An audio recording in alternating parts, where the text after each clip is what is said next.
Hello friends, आप सभी लोगों का स्वागत है आपके अपने YouTube channel math classes with Javed में। तो आज की क्लास में हम डिस्कस करने वाले हैं 14 अप्रैल के करंट अफेयर्स को। तो आप इस पूरे सेशन को लास्ट तक जरूर देखिएगा।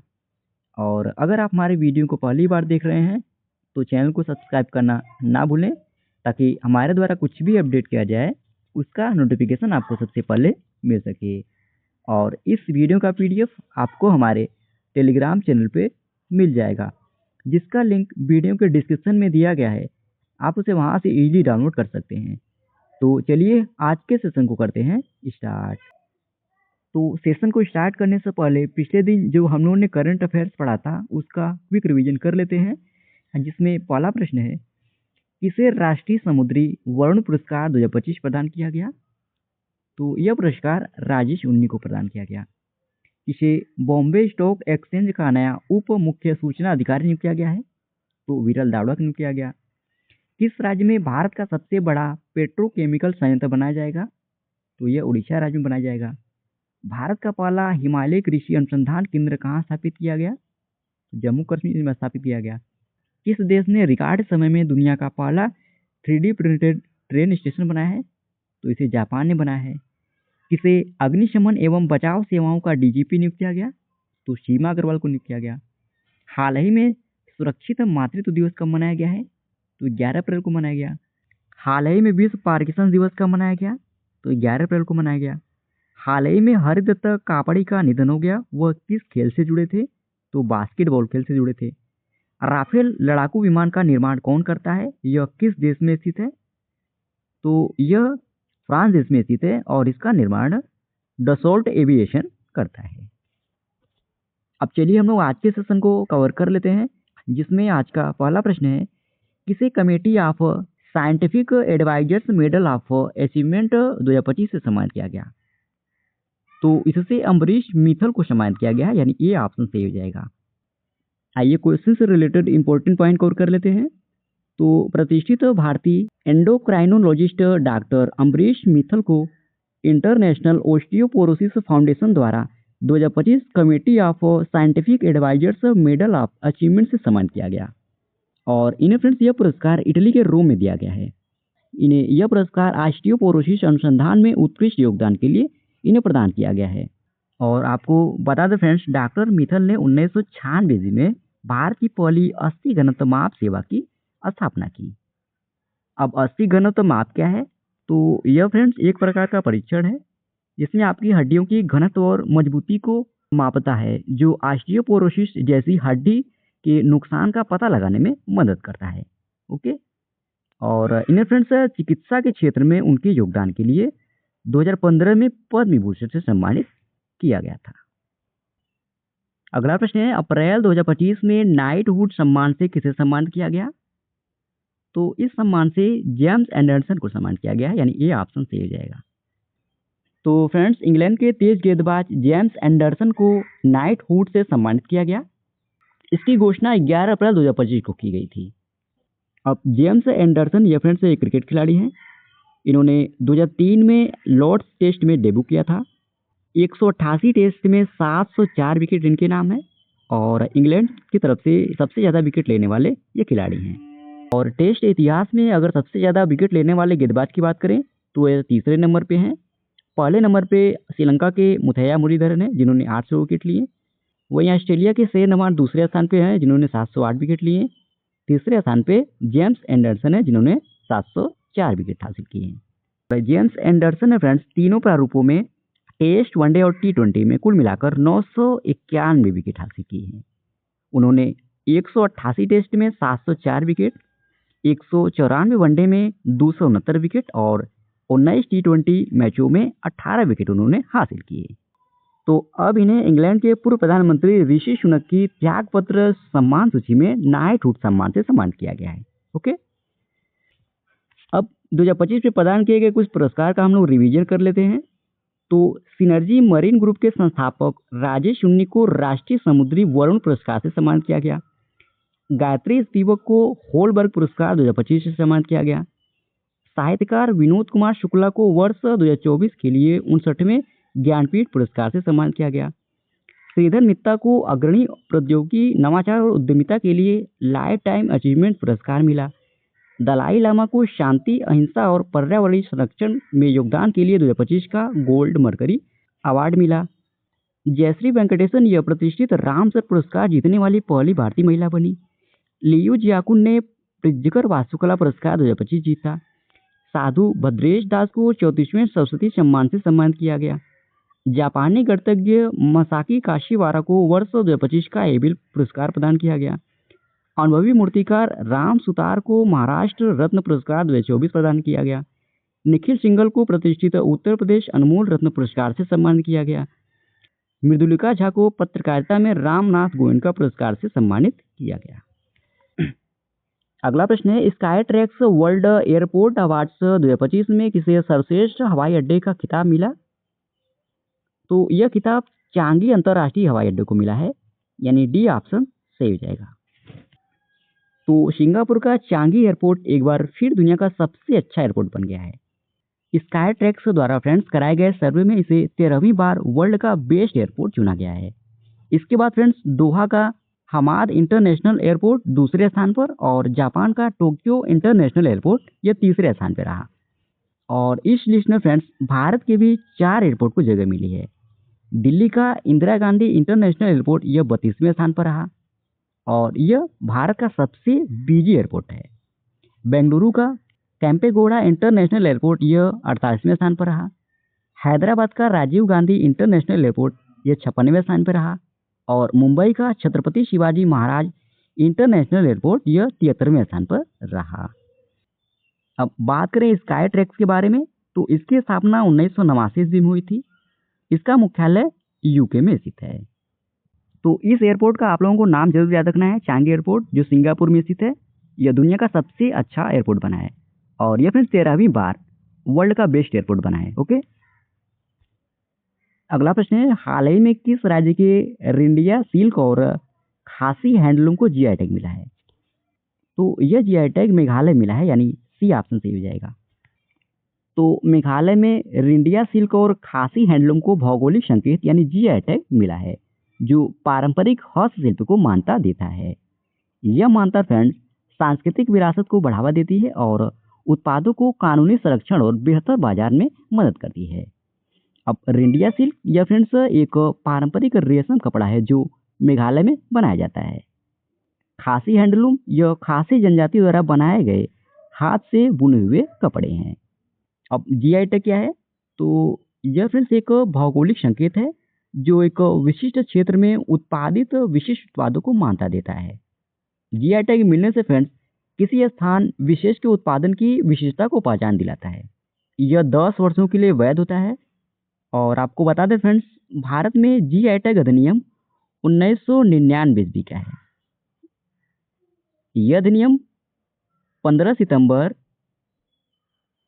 2003 से लागू हुआ था और भारत में फ्रेंड्स पहला भौगोलिक संकेत यानी जीआई टैग साल 2004 ईस्वी में दार्जिलिंग चाय को मिला था। तो भारत में जीआई टैग का अधिनियम 1999 ईस्वी का है और यह अधिनियम 15 सितंबर सन 2003 को लागू हुआ था और भारत में पहला जीआई टैग साल 2004 ईस्वी में दार्जिलिंग चाय को मिला था। ओके, अब 2025 के जीआई टैग को डिस्कस कर लेते हैं।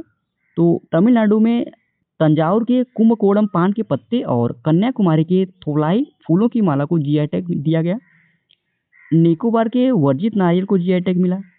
अहमदाबाद की सौदागरी ब्लैक प्रिंट को जीआई टैग मिला। हैंडीक्राफ्ट घरचोला को जीआई टैग मिला जो गुजरात राज्य से रिलेटेड है।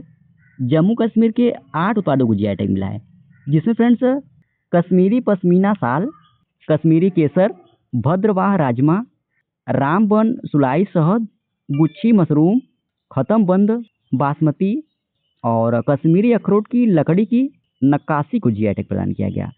और आपको बता दें फ्रेंड्स, भारत सरकार ने 2030 तक 10,000 जीआई टैग का लक्ष्य रखा है।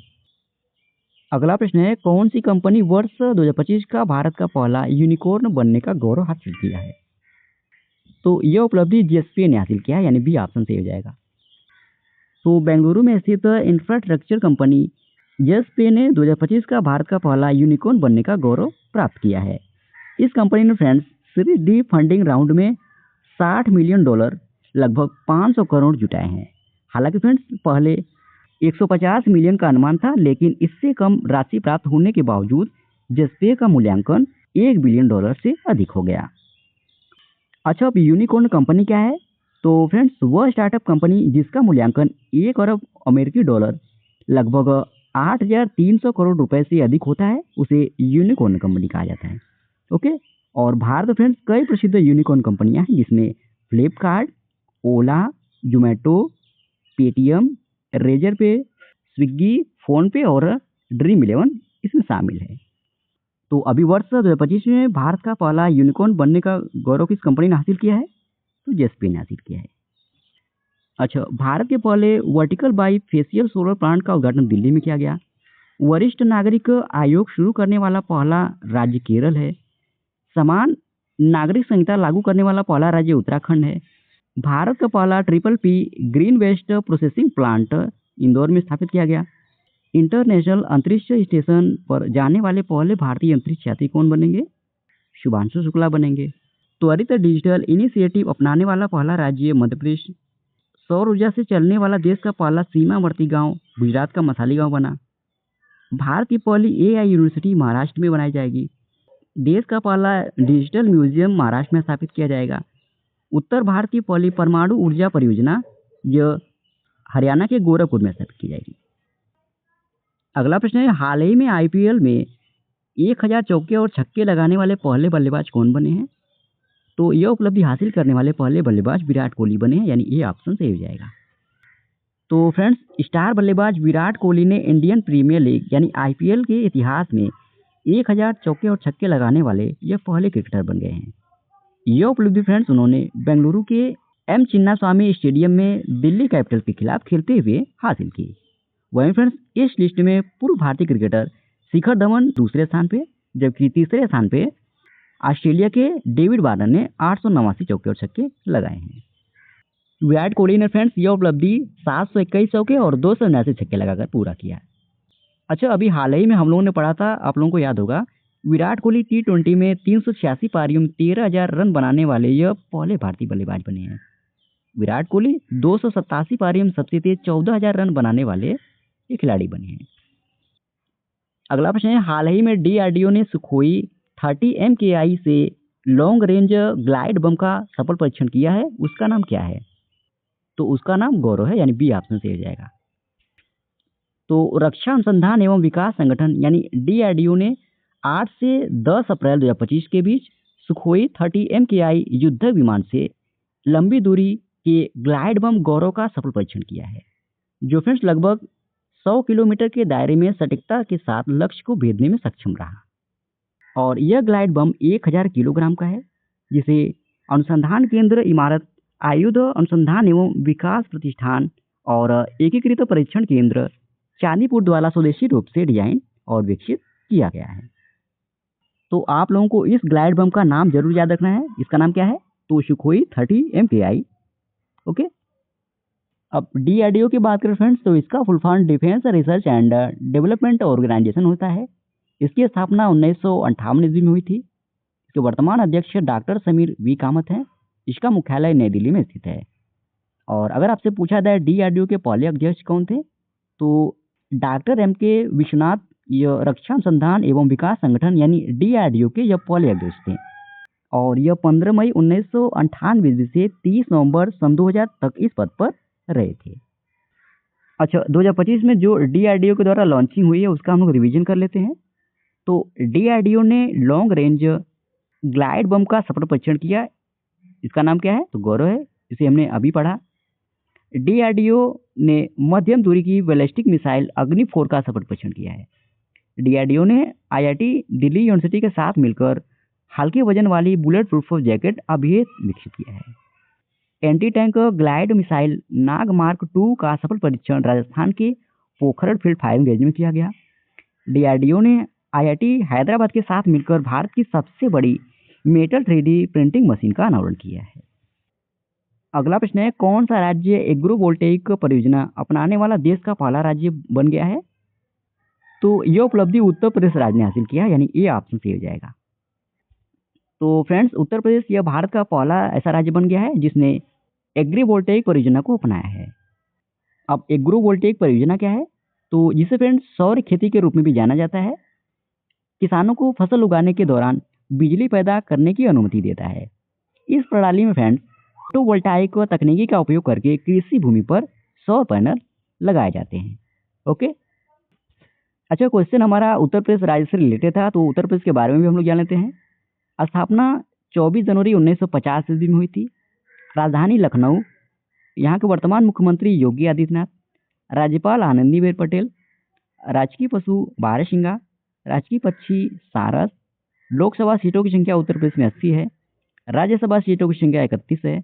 यहाँ पर कुल जिले 75 जिले हैं। कुल मंडलों की संख्या 18 है।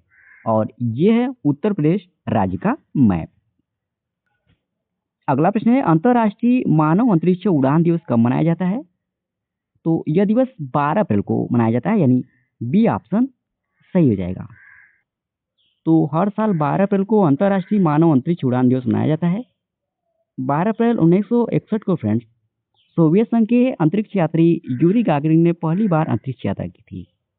और इसी को याद करते हुए संयुक्त राष्ट्र महासभा ने 2011 में 12 अप्रैल को मानव अंतरिक्ष उड़ान का अंतर्राष्ट्रीय दिवस के रूप में घोषित किया था। इस घोषणा के उद्देश्य की बात करें फ्रेंड्स, तो बाह्य अंतरिक्ष की खोज और उपयोग को बढ़ावा देना इस घोषणा का उद्देश्य था। और अगर आपसे क्वेश्चन पूछा जाए कि अंतरिक्ष में जाने वाले सबसे पहले व्यक्ति कौन थे, तो यूरी गागरिन थे। यह 1961 ईस्वी में अंतरिक्ष पर गए थे। वहीं अगर आपसे पूछा जाए कि अंतरिक्ष में जाने वाली पहली महिला कौन थी, तो वेलेंटीना तारेस्कोवा यह अंतरिक्ष में जाने वाली पहली महिला थी और यह 1961 ईस्वी में गई थी। अगर आपसे पूछा जाए अंतरिक्ष में जाने वाले पहले भारतीय कौन थे, तो राकेश शर्मा थे। यह साल 1984 ईस्वी में अंतरिक्ष पर गए थे। और प्रथम भारतीय महिला अंतरिक्ष यात्री कल्पना चावला थी। यह साल 1997 ईस्वी में अंतरिक्ष में गई थी। ये चारों आप लोगों को फैक्ट जरूर याद रख लेना है। ओके। अच्छा, अब अप्रैल 2025 में जितने भी महत्वपूर्ण दिवस मनाए गए हैं उन सभी दिवसों के साथ हम लोग थीम को भी डिस्कस कर लेते हैं। तो 1 अप्रैल को उत्कल दिवस मनाया गया। 2 अप्रैल को विश्व ऑटिज्म जागरूकता दिवस मनाया गया। 3 अप्रैल को हिंदी रंगमंच दिवस मनाया गया। 4 अप्रैल को अंतर्राष्ट्रीय खदान जागरूकता दिवस मनाया गया। 5 अप्रैल को राष्ट्रीय समुद्री दिवस मनाया गया। 6 अप्रैल को विकास और शांति के लिए अंतर्राष्ट्रीय खेल दिवस मनाया गया। 7 अप्रैल को विश्व स्वास्थ्य दिवस मनाया गया। इस दिवस की थीम थी स्वस्थ शुरुआत आशापूर्ण भविष्य। 8 अप्रैल को अंतर्राष्ट्रीय रोमानी दिवस मनाया गया। 9 अप्रैल को सीआरपीएफ का शौर्य दिवस। 10 अप्रैल को विश्व होम्योपैथी दिवस। 11 अप्रैल को राष्ट्रीय सुरक्षित मातृत्व दिवस मनाया गया। इस दिवस की थीम थी स्वस्थ शुरुआत आशावान भविष्य। और 11 अप्रैल को फ्रेंड्स विश्व पार्किंसंस दिवस मनाया गया। तो इसी प्रश्न के साथ ही फ्रेंड्स ये आज का हमारा डेली करंट अफेयर्स का सेशन समाप्त होता है। आशा करते हैं आज का आपको सेशन अच्छा लगा होगा। और इस वीडियो का पीडीएफ आपको हमारे टेलीग्राम चैनल पे मिल जाएगा, जिसका लिंक वीडियो के डिस्क्रिप्शन में दिया गया है। आप उसे वहां से इजीली डाउनलोड कर सकते हैं। और अगर आप हमारे वीडियो को पहली बार देख रहे हैं तो चैनल को सब्सक्राइब करना ना भूलें, ताकि हमारे द्वारा कुछ भी अपडेट किया जाए उसका नोटिफिकेशन आपको सबसे पहले मिल सके। और वीडियो में लास्ट तक बने रहने के लिए धन्यवाद। आज के लिए इतना ही। जय हिंद, वंदे मातरम।